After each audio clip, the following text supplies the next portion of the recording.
halkan aruuzaa. Dubbiin akkas ture. Misirroowwan haarawaa wal fuudhan lameen gidduutti nikaan hidhamee jira. Sirna gaa'ila isaanii hiriyoota isaanii waliin gammachuun bashannanaa erga walanii booda misirrichii fi misirrittiin halkan aruuza isaanii eegaluuf salaata sunnaa salaatanii jiru. Egaa salaata xumuranii booda nyaati isaan nyaatan isaaniif dhihaate. Harka erga dhiqatanii booda abbaan manaa ariitiin nyaata eegaluuf harka isaa nyaata irratti yoo hidhatu, misirrittiin harka isaa qabuun nyaata kana osoo hin dhandhamin duratti haadha kee waami nu waliin haa nyaatanii jetteen. Abbaan manaa kunis dubbii misirrittii haadha manaa isaa kanaaf bakka osoo hin kennin, rakkoo hin qabu anaafati haa nyaannu, isheen achumatti haa nyaattu jechuun madaala haadha isaa gadi buusuun ammas nyaata eegaluuf harka isaa gara nyaataatti hiixata. Haati manaa kunis irra deebi'uun rakkoo hin qabu haadha kee waami, isaan guyyaa guutuu nyaata qopheessanii keessummoota keessummeessaa oolan, nyaata tokkollee hin nyaanne, tole naa jedhii waami nu faana haa nyaatanii jettee abbaa manaa ishee kana dirqisiisuuf yaaltus misirrichi kun eeyyamamaa hin turre. Haadha isaa irraa dhimma dhabuu isaa kan hubatte misirrittiin kun miira dallansuun guutamtee, eega akkana ta'ee ammuma na hiiki, si waliin jireenya kiyya itti fufuu hin danda'u jechuun uffata gaa'ila ishee ofirraa jijjiiruu eegalte. Ejjennoo misirrittii kanaan kan rifate misirrichi haati manaa isaa kun akka hin deemne kadhachuu eegale. Misirrittiinis ejjennoo ishee irraa of duuba jechuu didde. Ejjennoo haadha manaa isaa kana jijjiirsisuuf yaalii godhus abbaan manaa kun milkaa'uu hin dandeenye. Xumura irrattis misirrichi filannoo dhabee halkan aruuzaa haadha manaa isaa waliin adda ba'e. Osoo halkan tokkollee waliin hin bulin ajaa'ibadha.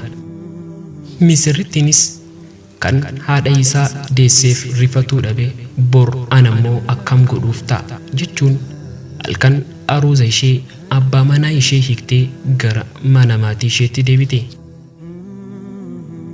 Eeyyeen murteen misirrittii kanaa kan madaalaa isaa eeggate ture. Herrega kamiini kan haadha isaaf hin rifanne bor haadha manaa isaaf ni rifata jedhamee eegamu. Dadhabbii fi beelli haadha isaa kan itti hin dhagaamne beelaa fi dadhabbii eenyutu itti dhagaama jedhamee eegama. Misirrittiin dandeettii xiinsammuu waan qabduuf abbaan manaa ishee kun gara fuula duraatti ishee ceesisuu akka hin dandeenye sirriitti taajabdee jirti. Kanaafidha Oromoon yeroo mammaaku biddeen nama quubsuu eelee irratti beeku jedha miti.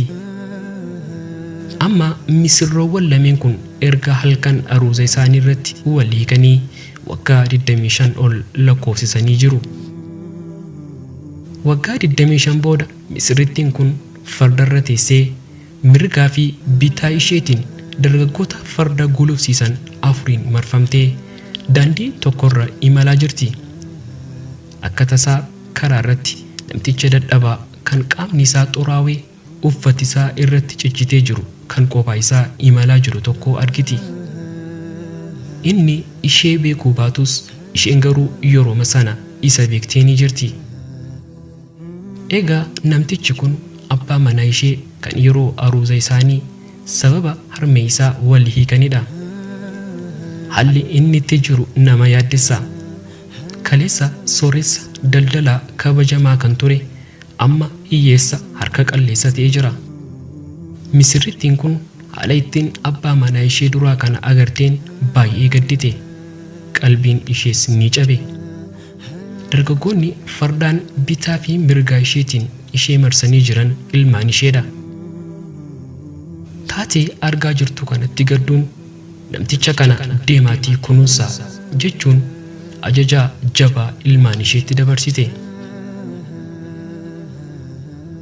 dargaggoonni kunneenis ajaja hatattamaa haadha isaanii fudhachuun ariitiin wal dorgomaa namticha dadhabaa xuraawaa kana bishaaniin dhiquun bareechanii uffata itti jijjiiranii nyaata bareedaa qoobsanii nyaachisuun maallaqa haga tokko harka keessa kaa'anii isa gaggeessan. Ajaa'iba miti!